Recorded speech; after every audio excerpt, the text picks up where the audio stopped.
The suspense is killing me, Dave. The anticipation builds. We are almost ready to go.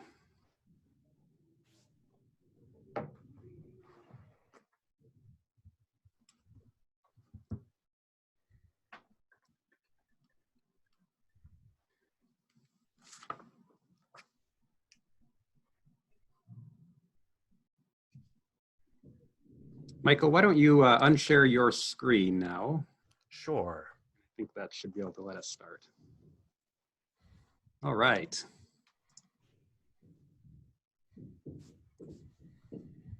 Well, welcome everyone. It's 11 o'clock. I see people are still joining us, but I think I'm just going to start with my introductory remarks at least. Good morning. My name is Dave Erickson. I'm the principal at Hillcrest, and I'm just delighted that you're able to join us today.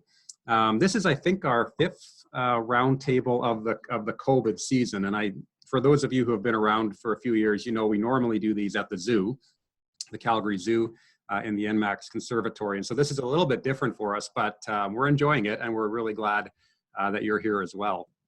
More than ever, as we just try to look around corners and see what's coming next, we're just seeing, last week we did a session on mental health. We might do another one, just such a need for that. But right now we're just really seeing the need for leadership, and right from the government, federally, provincially, municipal government, we're being asked to be good leaders. And we're all leaders, whether it's at home or at work or in our community. And at Hillcrest, our goal has always been to be thought leaders. That's one of our core values, is to be thought leaders. And so I'm just really proud of my team for the way that they've been looking around corners, looking into the next month and the month after that, to come up with things that our clients need to know. So today's session is really just to give you tools and tips to connect and lead your people through this turbulent time. We scheduled this call about a month ago, partly because we were just really looking around the corner a little bit and saying, come mid-May, we're all just going to really need to have a good laugh. And if you've been in a Michael Kerr presentation before, you'll know that you will do some laughing today for sure. So just in terms of the format of the call, it looks like everybody's on mute, but the way that it works on my screen is if you're not on mute and you're arguing with your spouse or your dog is barking or whatever, you'll kind of light up and I'll know who you are. So don't be offended if you're not on mute. I might mute you. And feel free to unmute if you disagree with that function. But if you do want to chat or provide a comment or a question, best to do that in the chat function. If you just press that button at the bottom, you can chat. I would recommend, and I know I'm looking at a screen of pretty much just black screens here. If you're comfortable to use your video today, this would actually be a really good call to do that on. I know it's difficult sometimes to present, especially if you're a funny presenter, you're trying to tell a joke and you're just looking at a bunch of black screens. I'm sure Michael Kerr doesn't need any help with that. But I'll be fine. You know what, Dave? I won't be able to see most of the faces anyway. Okay. Anyway, feel free to do that either way. Anyway, I'm just delighted to introduce Michael Kerr. Those of you who have been around for a while know about a year ago we had him as a guest speaker at the zoo. It was probably our highest attended event. We sold out that big room at the zoo, and he had us in stitches for an hour. So it was actually in the days after that I really started to, some of the things he said, some of the wisdom and insights came back to me once I had stopped laughing. So Michael is an International Hall of Fame speaker, and he's going to offer some inspiring ideas on how to lead, connect, communicate, and yes, even laugh during these turbulent times. He travels the world researching, writing, and speaking about inspiring workplace cultures, inspiring leaders, and businesses that leverage their humor resources to drive outrageous results. His inspiring workplace blog has been listed as one of the top 75 workplace blogs in the world, and we certainly highly recommend it. We also have a dozen of Michael's books, and it's called The Humor Advantage, and we're going to be giving those away at the end of the session. So stick around for that. And in the meantime, there it is. Please join me in welcoming Michael Kerr. Thank you so much, Dave, and thank you to Hillcrest for sponsoring this talk. Now, you need to share my screen now, Dave, again, so that I can get to my slides. I hope everyone's doing awesome. Thank you for joining me. Some of you are thinking you had nowhere else to go, so what choice did you have? Michael, I think you just need to share your screen the way you have. Oh, okay. Oh, here we go. Got it. Thank you. Thank you. There we go. All right. All right. So welcome everybody again. I hope that you are doing well. I want to thank you for doing the things we all need to do collectively to be safe and healthy. My heartfelt best wishes go out to you and your family and your colleagues during this turbulent, unprecedented, fill in the blank adjective times. These are crazy times, I know. So I do hope the very best for you. And you know, part of what I want to remind us of today, and I need to remind myself of this all the time, is the positives that are happening out of this. And so to me, this is a great reminder, what we're going through, of our shared humanity, of our interconnectedness, of the importance of our health, that nothing else matters, the importance of our families and close relationships. And when it comes to the workplace and business, the importance of putting people first. So I want to stress that. Now, Dave already gave me a fabulous introduction, so I'll just whip through this very quickly. Hall of Fame speaker, author of 7 books. As Dave said, some of you may win the Humor Advantage at the end of this presentation. I'm the creator of the Culture Leadership Online Academy course, and there are my coordinates. I'll give them to you again at the end of the presentation in case you want to reach out to me with your questions, with your comments. So here is a little bit of the plan for today. Very quickly, I want to do a humor sandwich here because I do think we do need to laugh now more than ever. So I'm going to open and close with a little bit of humor and mindset stuff. Some thoughts around the need for all of us to step up and be real leaders, how communication is everything. Just a few ideas on connecting with our customers, whether those are internal customers or external clients, it doesn't matter. And then closing off with some more humor. And by the way, if this is how you are watching this presentation, you're doing it wrong, I want to suggest. Unless they're close family members, you are not socially distancing.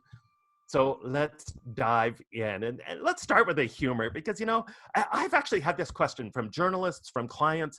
Is it okay to laugh right now with all the stress going on in the world?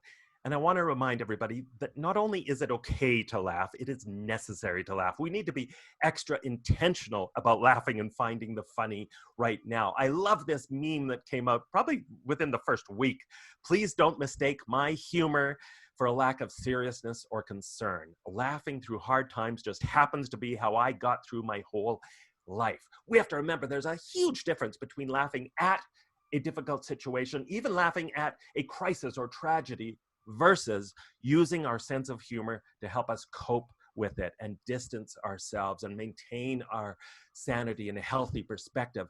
I've interviewed emergency room doctors and nurses and funeral directors, police officers as part of my work, and time again in those very serious professions where they are dealing with life and death, they tell me how necessary humor is to help them maintain their professionalism. So we have to remember, we're not always just talking about being funny or telling jokes either, right? It's about just being more human, being more real, and finding, even in these challenging times, the humor around us. Some of you may have read Viktor Frankl's fabulous book, and if you haven't, I recommend it, Man's Search for Meaning, where he talks about surviving a Holocaust camp, where he talks about how he came to the realization that the most important thing he had, his most important survival tool, was his attitude. And that choosing his attitude, and yes, even finding the funny in that situation, he made a pact with somebody else where they would force themselves to find some humor in that situation. And he credits that with saving his life. So we have to remember, there's incredible power in humor, and there's so much humor to be found these days. You are probably seeing tons of it in your life, I'm sure. They said a mask and gloves were enough to go to the grocery store. They lied. Everyone else had clothes on. I love that. I almost made that mistake. That's why I think it resonates with me. Or this, all the humor that's coming out of working at home for the first time, which many of you probably are, and dealing with kids and homeschooling and spouses. I love this very creative mom. Mom is in a meeting, do not enter. And the answers to the questions right there. That is just brilliant. In the wash, upstairs. I don't know what's for dinner. I love that. Or this kind of work at home humor. So this woman is on a Zoom business call, and evidently every time she goes on to an important business call, her husband dresses up in a dorky outfit behind her and comes in as Waldo or Batman. I just love that idea. I would love to be able to do that myself. So there's so much humor, and so much humor in businesses that's relevant to their business. And it's always more powerful when we can make the humor relevant. I love this music store owner who was concerned that there might be a run on accordions during the pandemic, because the last thing we would want is an accordion shortage. Could you imagine the chaos if we ran out of accordions? Or this movie theater now playing no Close Encounters of any kind. Brilliant. Or the public service message announcements that tie to people's business. So many vet clinics, for example, have posters like this reminding people not to touch their face. Brilliant. So that's one of the challenges I would give to you and your team. Is there some relevant humor, some fun, safe humor you could find that could also deliver a public service announcement to your clients, to your customers, to your employees in a fun, creative way that ties to your business? And of course, there is a whole heck of a lot of jokes going around. Some science researchers have suggested there might be a pandemic going on. Yeah, so bad, I know. But for example, how long is this social distancing thing supposed to last? My husband keeps trying to get into the house. I need a little snare drum for some of these. So there's no shortage of topics to laugh at. And this might seem like a crazy thing to say during these crazy times, but I challenge you. I actually think this is an ideal opportunity to practice flexing your funny bone, to practice your humor skills, to find the funny in challenging situations. You know, what is funny about this isolation stuff? Working at home for the first time, working with your spouse for the first time. Here's a little tip for those of you that have never worked at home with your spouse and you're getting on each other's nerves, because it's not a question of if you're going to get on each other's nerves, it's when's the next time. So be prepared for that. Talk about it, be proactive, but also do this. This works very well. Create an imaginary coworker that you can just blame things on at home. Oh, that was Bob. Sorry, that was Bob who didn't put the dishes away properly. Homeschooling your children, there's humor there. Quality time with your pets, your goldfish, your dog, your cats. The new ways that we have to greet our fellow humanoids. So there is tons of material out there. But I do want to suggest it's really important to practice safe humor right now. And by safe humor, let's try to keep our humor as supportive, as positive as possible. I want to suggest it is definitely not the time for sarcastic humor. We need to say what we mean and mean what we say now more than ever if we're going to be effective leaders. And sarcasm, of course, is the opposite of that. And if you're sending somebody a text, and it's happened to me already, emails, text messages where people going, is that a joke or are you serious? Because there's so much weirdness going on that people don't know how to interpret that. So be very careful of sarcasm. Try to practice safe humor. Now, having said that, and there's one example of this. This actually applies to me. Wow, did I pick the wrong time not to learn how to cook for 27 years? It's a good thing I have my spouse who is a fabulous cook, Claudine. But you know, one of the safest things we can do as leaders, especially to laugh at ourselves and is to laugh at ourselves when it comes to practicing safe humor. When you laugh at yourself, it takes away everyone's ability to laugh at you because you beat them to the punchline. Now, having said that, we should expect and accept some gallows humor. And I'm sure you've seen a lot of it. I'm a member of the International Group of Humor Studies. This has been studied a lot. Anytime there's situations like the one we are in now, there is a huge rise in gallows humor, what we call black humor. Totally expected. When we're in serious professions, when we're in serious situations, the amount of humor needs to rise.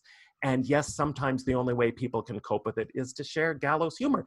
And the reason I say accept some gallows humor is you probably are going to have some employees, some teammates, family members share some humor that might make you cringe a little bit. You'll go, oh, is that crossing the line? Is that too soon to laugh at? And I think we do have to be a little more tolerant when it comes to this kind of humor. It is a coping mechanism. We do need to share this. So expect a little more black humor for sure. So I have a number of little just fun exercises for you throughout this presentation. So this quarantine game number 1, you could try with your family members or your teammates on your next virtual meeting. And it's dirt simple to come up with your alter ego quarantine name based on how you are feeling right now. So it offers an opportunity to do a little emotional check-in with people. Plus, the last thing you ate is your quarantine name for your meeting or the day.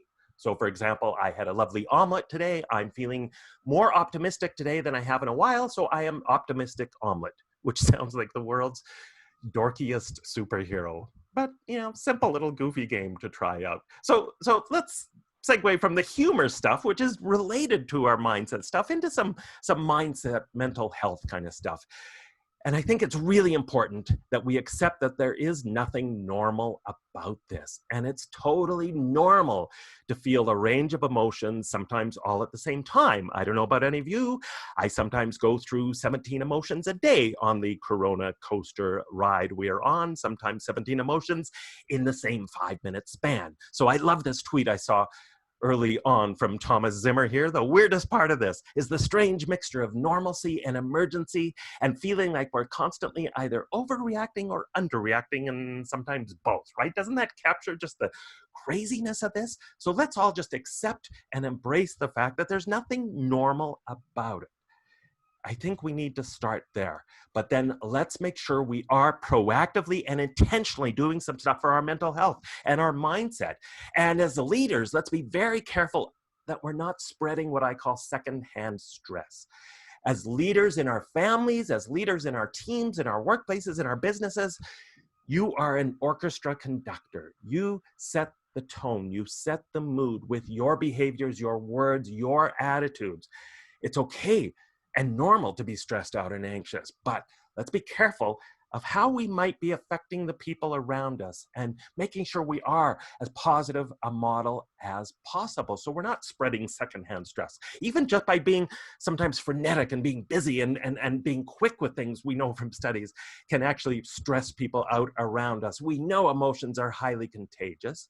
So I just challenge you to be aware of what you might be communicating through your behaviors. One thing that works really well for me, works really well for some of my clients that are entrepreneurs, CEOs that I've interviewed, so many of them practice daily intention questions to help guide their behaviors, to be more disciplined. And now I want to suggest is a really, really good time to put this approach into practice to help us with our mindset. And so here's just a sample of some of the daily questions you might ask yourself. Now, I've got a lot here. You probably don't want to do all these, but are there 3 or 4 you could choose that you really want to make sure you are hitting every single day? And start your day and end your day with these questions. So what do I need to let go of today? Like you wake up and just ask yourself that question. What do I need, again, to remember to let go of? Who do I need to check into with today? Is there somebody I've forgotten? Is there somebody I really need to, and I'm going to make sure I check in with at least one person a day who might be under the radar. What am I going to do to stay physically fit and move a little bit? How am I going to get outside? Am I going to get outside at least once today? What am I going to do to make sure I laugh? That's so important. What am I grateful for? I'll circle back to that one. How will I celebrate the good stuff?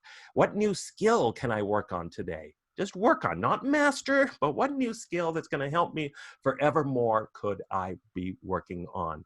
What am I going to do for my own mental health? And how am I going to be more intentional about leading the people who need me the most right now? So use something, and I'll be happy to send these questions to you, but do these questions every day. They're incredibly powerful. Just choose ones that are going to resonate the most with you. Now, some other thoughts about how we can tune up our mindset. And the first one, again, this kind of goes back to accepting that there's nothing normal about this.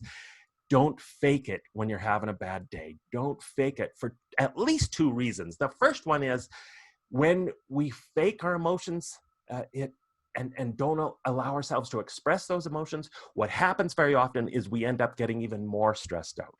We end up getting stressed out for being stressed out. We get anxious about being anxious. We get mad about being mad. So now you're doubling up on your bad hair day. And pretty soon, instead of just a normal bad hair day, you have like one of those 1980s bad hair day where you're just, nobody wants to see that. So don't fake it. Know that it's okay to feel these things. And the second reason why we don't want to fake our emotions is we want to make sure we're creating a psychologically safe space for the people around us, whether it's family members or our teammates, to be able to speak up and say, you know what, I'm having a bad day. I need help. I need maybe some professional help.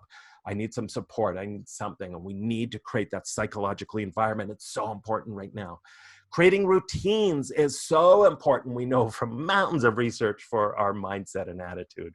Routines are so important. It's actually been shown even in studies that routines help us physically deal with the physical manifestations of stress. So the more you can create a routine, especially when your world's been upside down, and the more you can give each other on your team too, of course, a little slack for having their own routine. Everybody's in a different boat right now. And it's important, I think, that we allow people to create their own schedule, their own rhythm, work at their own timing, because we don't know what's going on with their family situation. Mindset rituals can really help. I have a client, a group of engineers, and every morning back in the days when we used to meet in person, remember those days? Those were awesome. We're going to get there again. They used to have this awesome ritual in the morning where they go around the room very quickly, and everyone would yell out how they're doing on a scale of 1 to 10. And they did that just as a mindset check-in to say, you know what, I had a bad night, but I can choose my attitude now. And they did that. And what was hilarious too is they're engineers, right? So they use decimal points. So it'd be like 8.75, 2.1, 6.9. And they go around the room also to identify who the weakest link was. So if somebody said 2, I'm a 2, they would know to rally around and support that person. A can't control, can control board. Doing this at home, sharing it online, creating one that you can share on your internet site, so important, because one of the number one sources of stress is uncertainty, is that loss of control we're all feeling right now. So the more we can focus and remind each other of the things we can control, which is a huge list. So let's remember it though. Let's be intentional about focusing on that and reminding each other of that. Visible reminders to just make us laugh, to make us smile, to just think about our attitude and are we spreading secondhand stress. There's a company I did research with in Copenhagen, Denmark. Fabulous culture. They transformed their culture in only 6 months by bringing their values to life. And one of the simplest things they did was they created these plexiglass cases. They put them all over their factory and office corridors, and they had thousands of these green and red balls. And it just worked this simple. If things were going well, you had a little bit of a good situation, something good happened, no matter how small, you put in a green ball. Something kind of sucks, goes off the rail, you put in a red ball. And it just became this barometer. You could measure the temperature in an office or on a floor, and a reminder of how everybody was doing, and to just, you know, do a little check on your own attitude, your own emotions, and how you're doing. Behaviors will shift attitude. This one is huge for me. I love this quote. Action is the antidote to anxiety. It's one thing to feel these emotions we're feeling. It's a whole other thing to get to that point where we can't get off the couch and we've opened up another bag of potato chips and we're trying to find out what Victor and Nikki are up to this week. See, I know my soap opera references. Oh yeah, I've done my homework during this pandemic. Action is the antidote to anxiety. So remember that just even small actions, we know from the research, can shift our emotions. Small actions. Listening to a fun upbeat song for 1 minute, getting up and doing the fun dance for 1 minute. It's been shown, believe it or not, that just sitting up straighter in your chair affects your mood and your emotions. Smiling, not in a creepy Joker kind of way, but a genuine smile for at least 30 seconds can help relax your body and shift you internally.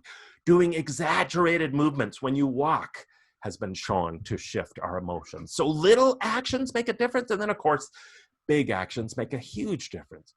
So if you're feeling that anxiety, that's one of the top things I can recommend. Just start doing something that makes you feel a little bit productive, even if it's cleaning out the garage, just something to focus you, to help you feel like you're being a little productive in some way.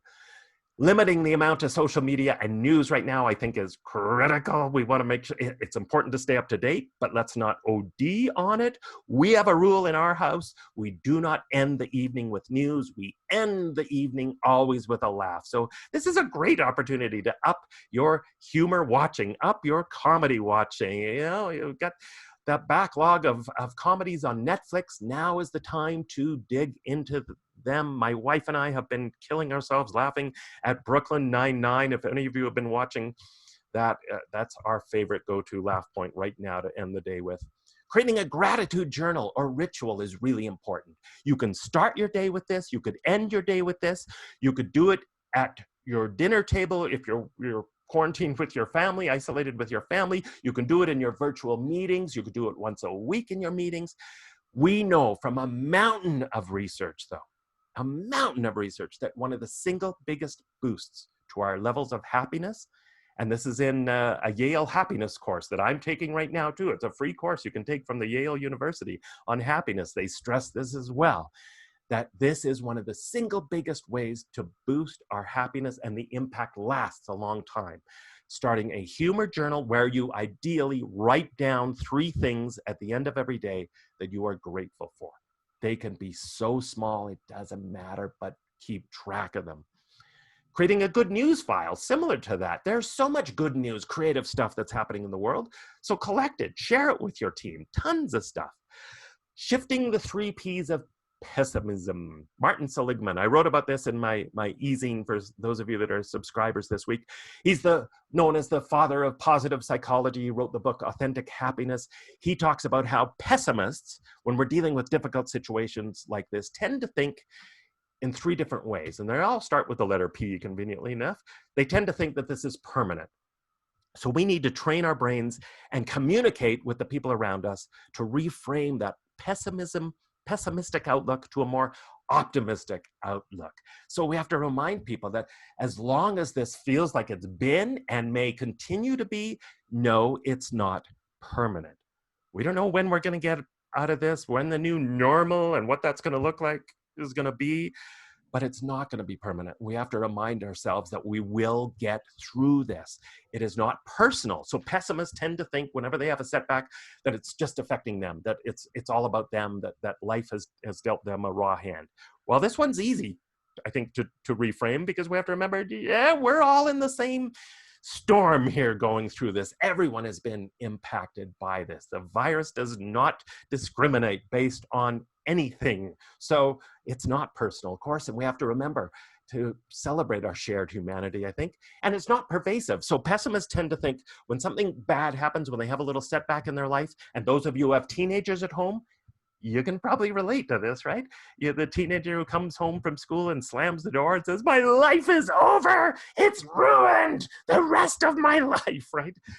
So we have to remember, yeah, although this feels like it's so far reaching, it's not totally pervasive. There are still lots of things in our lives that, as I said earlier, we can control. It hasn't touched every aspect of our life, even though it feels like that sometimes, and we need to remind ourselves of that.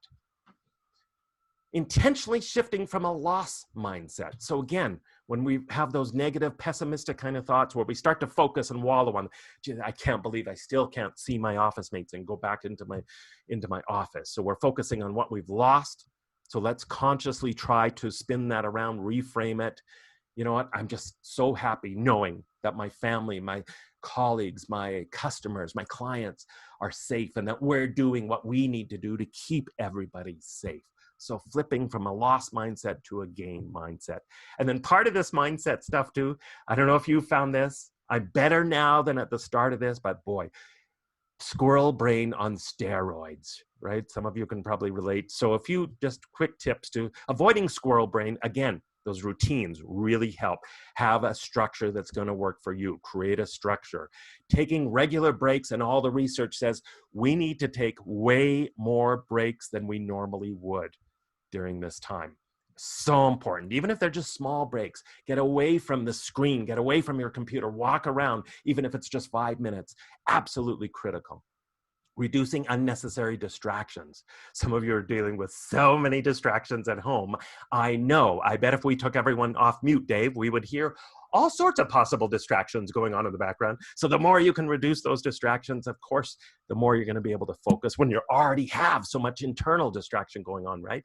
Using a timer, whether it's on your computer, your smartphone, an old-fashioned egg timer, it doesn't matter. But if you're finding it really hard to focus on a project, just set a timer. Say, you know what, I'm just going to 10 minutes. I mean, surely I can work on this for 10 minutes. Set a timer, dive in for 10 minutes. That's all you need to do. But it really, really helps.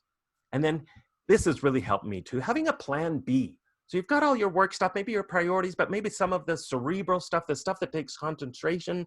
And when you're just suffering from that squirrel brain, have a plan B list where you can work on things immediately that don't take any mental energy. You know, maybe it's shredding paper, cleaning up those office files from the 1970s, from the disco the era that you haven't touched in years. And finally, if you're really feeling like just frenetic and squirrel brain, practice some breathing exercises. This is a great time. So many CEOs I know practice meditation, senior leaders. This is a great time to learn meditation or practice at least some breathing exercise. This is called battle or bomb breathing because it is literally what they use in battle. It is what they teach bomb diffusers to use. So if bomb diffusers use this, I'm pretty sure it would help us. And it's dirt simple. Just each count is 4. And you go in, I'll do it very slowly here, right? You breathe in, 4, 3, 2, 1. It's hard to speak and do this at the same time, I'm finding. And then you hold it for 4, 3, 2, 1. Breathe out, 4, 3, 2, 1. And then hold it out for 4, 3, 2, 1. And it will slow down your heart rate. It will slow you down and center you. Dirt simple, and you can practice this. Practice it with your family, with your teammates. You can practice it on a virtual meeting. So here's another quorant size. It's a term I made up. It's going to sweep the nation. I know it will. Quorant size number 2. We're talking about upping the humor quotient. So do this with your team. Great fun exercise to do with your teammates now. You can share it on your next virtual meeting. Start a shared list of recommended funny books, funny movies, comedies, sitcoms. Great fun exercise to do. And number 3, since we know music can have such a huge impact on our moods, create a playlist. I sound like I'm gonna get out my old cassette tapes from the 70s. Yeah, I don't know. Do we still use the term playlist? I don't know. But create a playlist of the most upbeat, mood boosting tunes you can. So when you're feeling you need to have that little dance party at home, you're all ready to go. Or create a playlist that could be a contest you have with your teammates for the most appropriate tunes right now, like, by the Police, Don't Stand So Close to Me, or All By Myself. No, don't do it. That's a really depressing song. Don't do that. But you can have some fun with this. Create a contest around this. Hey, Dave, can you check for me? Are there any burning questions in the chat box that I could just pause here now and? I don't have any questions, but it's a good time to remind people that the chat function is there. And so if you do have a question or a comment, I almost put something in at your reference to Brooklyn Nine-Nine. We're big into that too. But yeah, feel free to use that chat function, and I'll keep an eye on it for you, Mike. Okay, thank you. Thanks, Dave. I appreciate that. And part of the mindset stuff is also a mindset around being a leader. And I honestly believe that so much of leadership starts with the mindset of being a leader. And when we go through challenging times like this, this is when we need leaders to step up. We need as many leaders to step up. We need leaders in our families, in our workplaces, in our communities. And it is a time when you will identify potentially new leaders on your team and workplace who are stepping up into their potential. And so now I do a full day workshop on leadership, on inspiring leadership. Here's my sort of 2-minute Reader's Digest version, because this relates now more than ever. The difference between being a leader and being the manager or boss. The difference between being an employee and being a true leader. And the first one is that it's not your job title. It has nothing to do with your job title. It's about who you are. It's about your character. And when we go through challenging times like this, that's when our characters are tested. That's when we need to think about our character more than ever. And it's about the relationships, not the stuff. Have you ever tried to manage your spouse? It's a really good way to find out how comfortable your couch is or is not. Leadership isn't about the stuff. It's about the people. It's about the relationships. And now more than ever, we have to be leading from a relationship perspective, leading from our hearts. And you see stories of leaders that are getting into trouble in the media, and it's because they didn't do that. We have to connect at that fundamentally human level.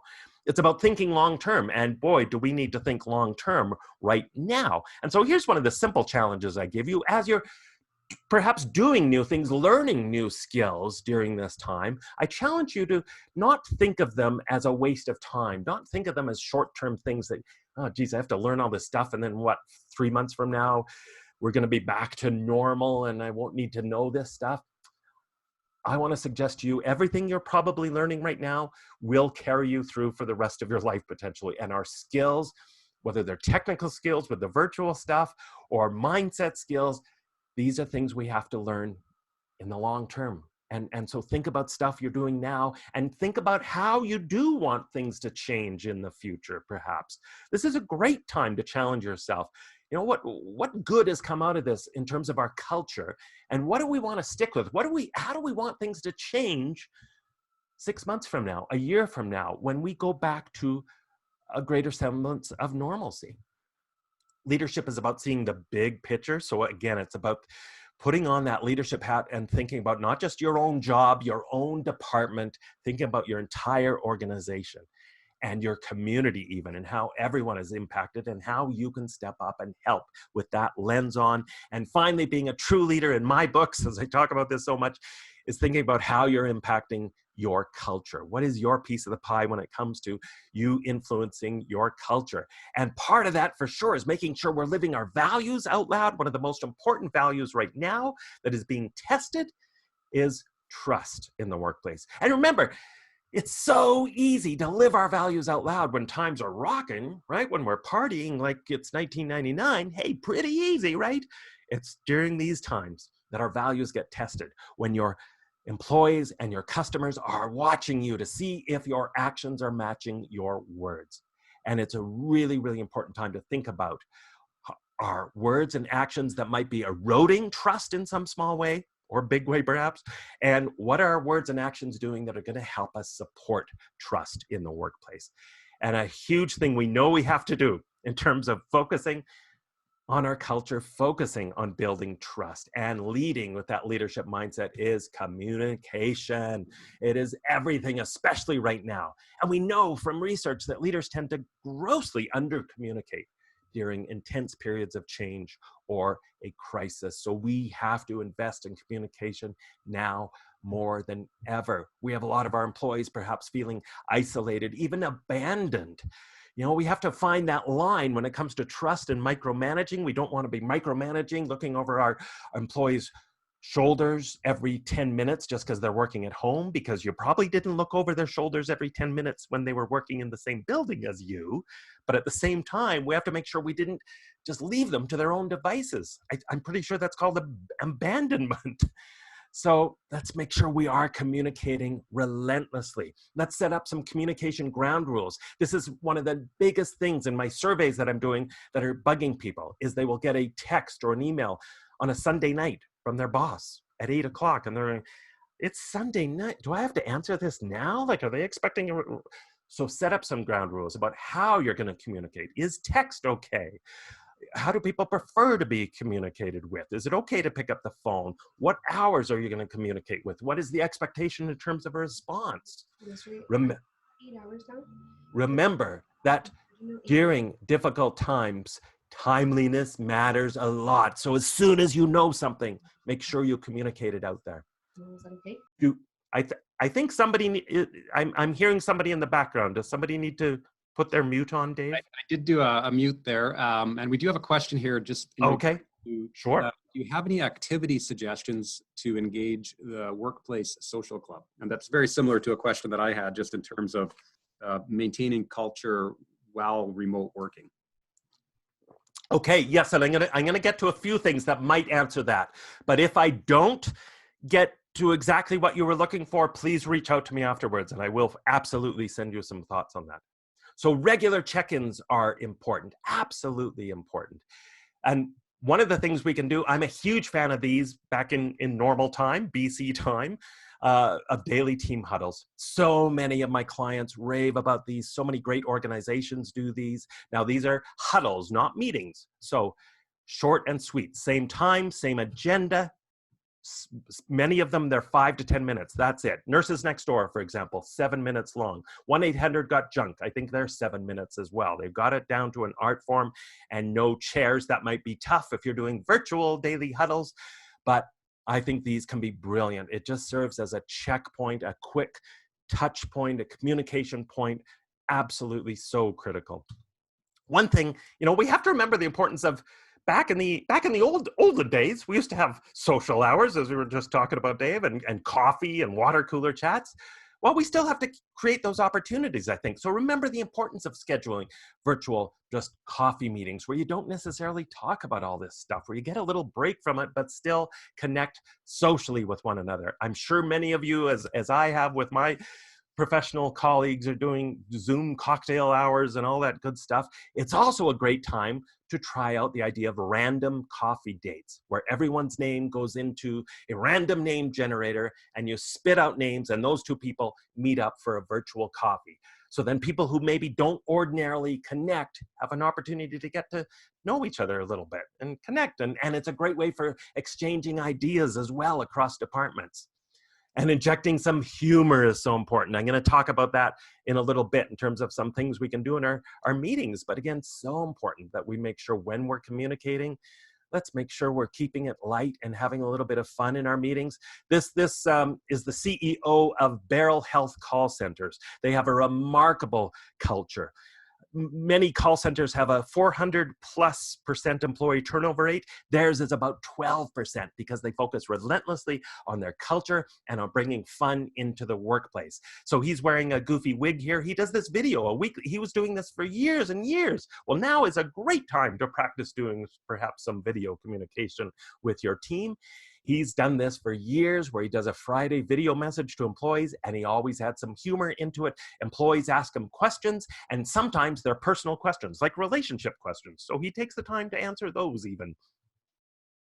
Adding a rumor mill section to your meetings. This is a great way to add a little bit of fun. And when there's tons of uncertainty, this can really help. So the way it works is, hey, I've heard this crazy rumor out there, and it makes it safe for people to talk about some unknown crazy stuff they're hearing. And speaking of the rumor mill stuff, it's important that you communicate what you don't know. That's really important to actually say, here's what we know at this point, but there's so much we don't know. And say it. Your employees need to hear. Even when you have nothing to say, they need to hear from you, and they need to have a voice as well. Absolutely critical. And here's just a few simple frameworks for questions that you're going to, dirt simple questions. What can I do to support you? Just a dirt simple leadership question to ask the rest of your teammates right now. And just let it sit there. Just say, what can I do to support you? And stop talking. Or this, is there anything I can start doing that would make this whole situation easier for you? Or is there anything I should stop doing that would make this all easier for you? Really simple, but important and effective questions. Or just this, and you can go around with your virtual team. Hey, what's working well for everyone? What have you learned from, and what's kind of now working for you now that we're in this crazy period? And what have you tried that maybe isn't working?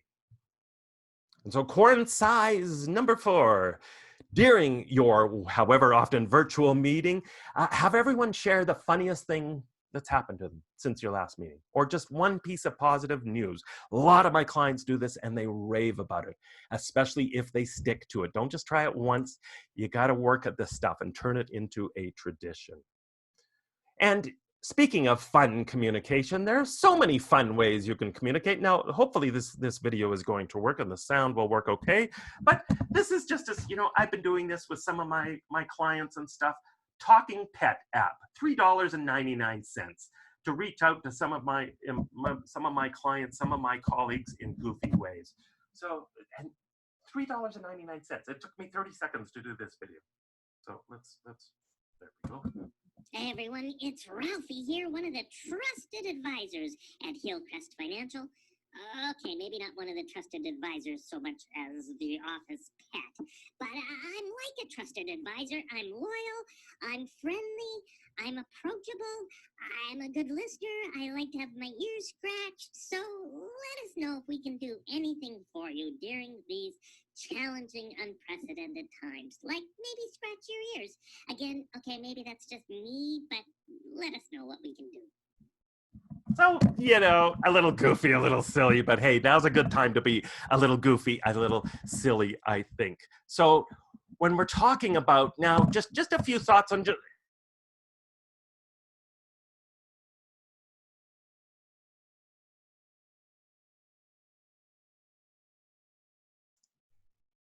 Michael, we've lost your audio. Are you still connecting for sure, but there we go. Am I there? You're there. Keep going. Houston, we're good. All right. Sorry about that, folks. I lost my microphone there.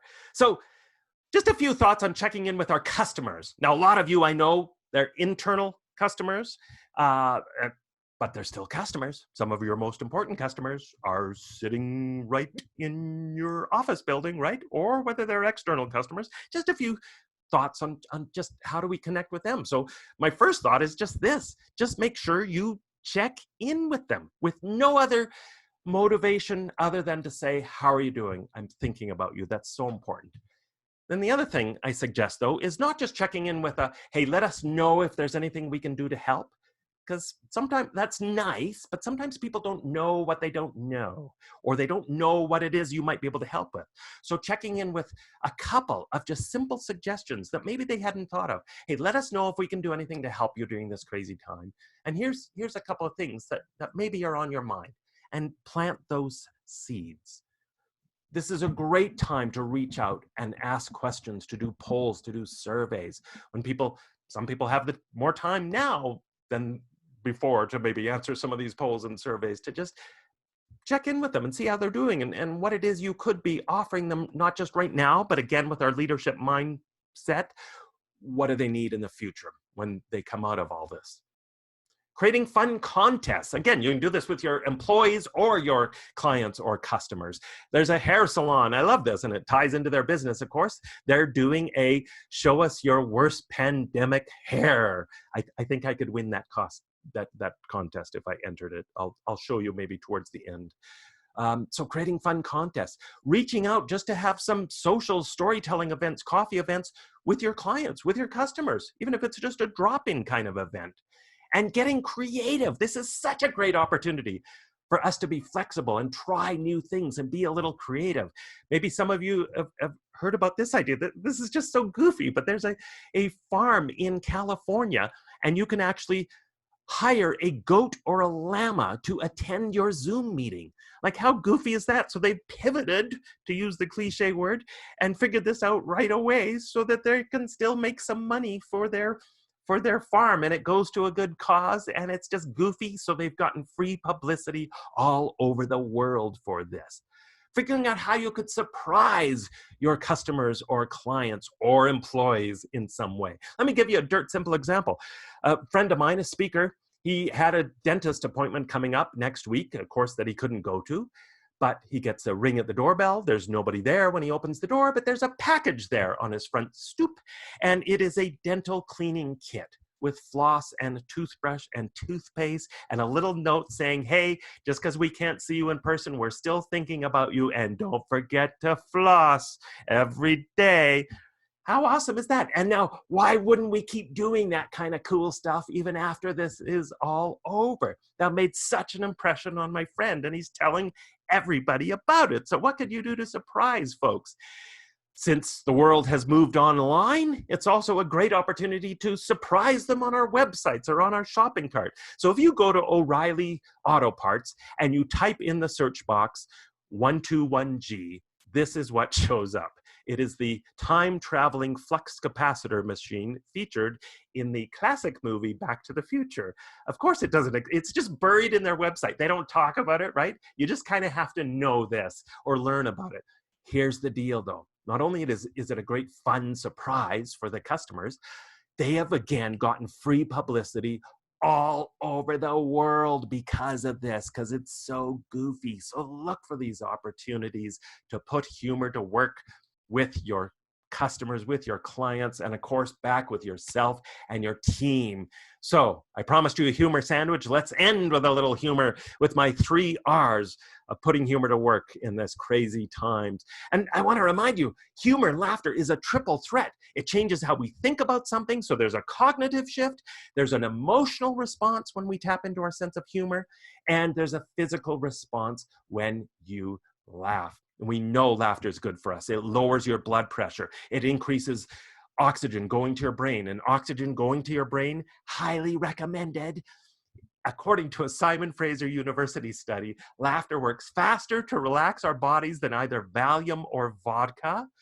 2 things you probably shouldn't be indulging in too much these days. And you gotta like this one. According to Dr. William Fry, 20 or 30 seconds of good, hearty laughter is the same physical workout as 2 minutes on a rowing machine. So what I used to do when the gyms were open, I would just go down to my gym and laugh at the people working out. So remember the power of laughter and humor to re-energize ourselves when we need it the most, to help ourselves and the people around us relax and get through this, as I was saying at the beginning of this. And there's so many ways right now we can tap into our sense of humor. Starting a collective humor file. Do one with your family members, do one just yourself, do a collective one with your team, but collect the funny stuff. I'm a huge fan of collecting the accidentally funny stuff. That's been shown in studies to be the fastest way to grow your sense of humor, actually. So the accidentally funny stuff, and those of you that were at my talk last year at the Calgary Zoo might recall some of those, the shower caps with the labels that say fits one head only.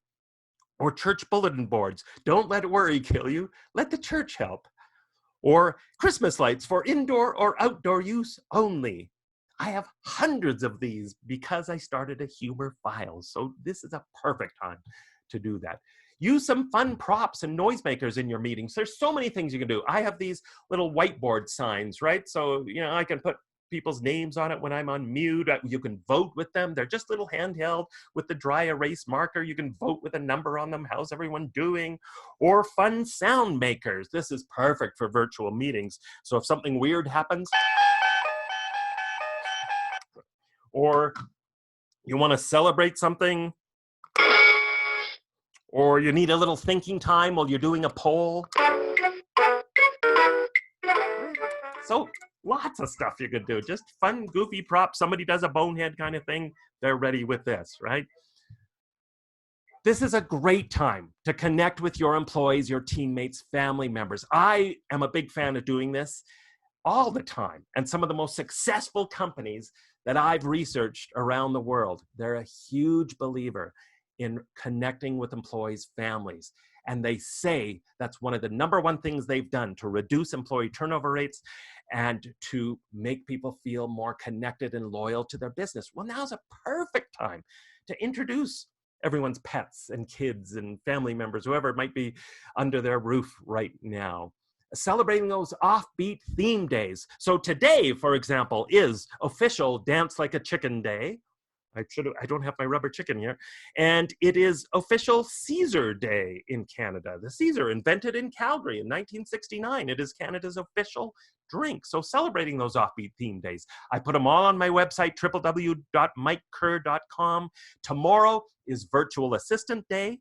Some of you might be dealing with virtual assistants a little more than normal. It's also tomorrow Pizza Party Day. You could do a virtual pizza party day. It's Bike to Work Day tomorrow. So that might be a little challenging for some of you going down the stairs. But celebrate those offbeat theme days. International Talk Like a Pirate Day. There's so many. Hold a third-person virtual meeting. Now, one of my clients does third-person theme days, but you could just do this as a meeting where everybody refers to themselves in the third person. Yeah, Mike likes that idea. Hey, Mike has a question. Like, how goofy is that? Do a virtual chair dance for part of your meeting for 1 minute. A fun meeting alter ego name. I talked about the quarantine alter ego name. I'm going to send a link to you that I'm sure Dave will get out to you that goes to an article with over 100 suggestions on how to engage your virtual remote team. And there's all sorts of ideas for alter ego names. Having just a fun icebreaker meeting question is so important, right? A meeting drinking game, these are great. So when you're doing the video meeting stuff, everyone has their water or tea or coffee or soda. You create a few drinking game aspects of it. So anytime someone has to say, Bob, you're on mute, Bob, you're on mute, everyone has to take a drink. Somebody's dog starts barking, everyone takes a drink. Somebody's toddler wanders into the viewpoint, you take a drink. Sharing your self-portrait. Give everyone 30 seconds to draw their self-portrait and share it. There you go. That's my beautiful art of work right there. Dirt simple, easy way to add a little bit of fun. Name in the virtual hat contest. This is a great idea. If you want people to be engaged in your meetings, we can still do this virtually or when you're back meeting in person. All it works is like this. If somebody says something in your meeting that's particularly funny or pithy or wow, mind-blowing or wise, you say, wow, Jennifer, that was such a great comment. I'm putting Jennifer's name down. Jennifer's name, and she can go in the hat as many times as she says something pithy, noteworthy. And then at the end of the meeting, you have a draw for a small prize to whoever gets drawn from the hat. But to get into the hat, you have to say something really wise, pithy, or funny. Holding a pajamas meeting. It was wear your pajamas to work day a couple of weeks ago. Or an ugliest shirt meeting. Next, the 25th is nerd day. So have a nerd contest where everyone wears their best nerd stuff for your virtual meeting. Isolation bingo, where you create a bingo card similar to, somebody's on mute. You can get a square. All sorts of ways to add humor, even when we're working apart. Second R is the power of humor to reward the positives and the negatives. Now we're getting short on time here, so I'm gonna just go right into some of these fun rewards that we have to remember to be extra intentional about thanking each other, appreciating each other for what we're all going through and how we're helping during this time. It's so important. And again, let's bring our sense of humor along for the ride and create some fun rewards. The Ha Ha Award to whoever kept everyone laughing during this unprecedented time.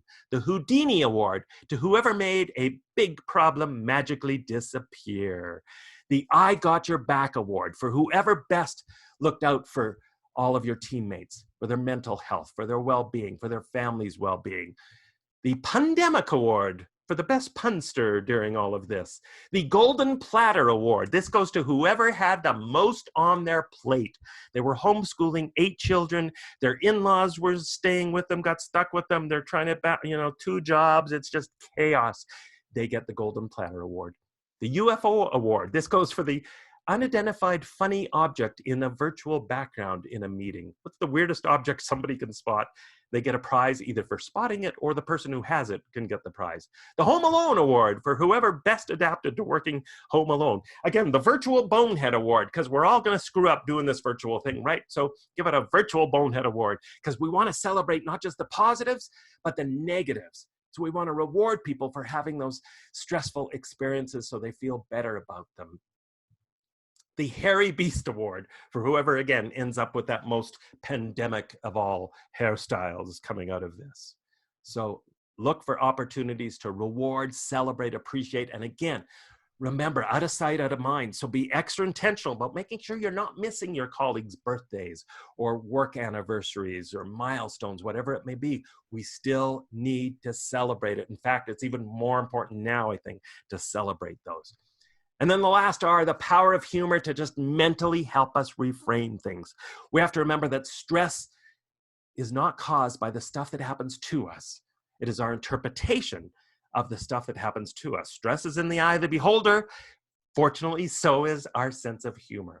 So no wonder a lot of psychologists believe that a healthy sense of humor is the most powerful stress buster because it helps us reframe the stuff that's happening to us. It helps us talk to that internal voice and reinterpret things, and it helps us choose a more positive reaction.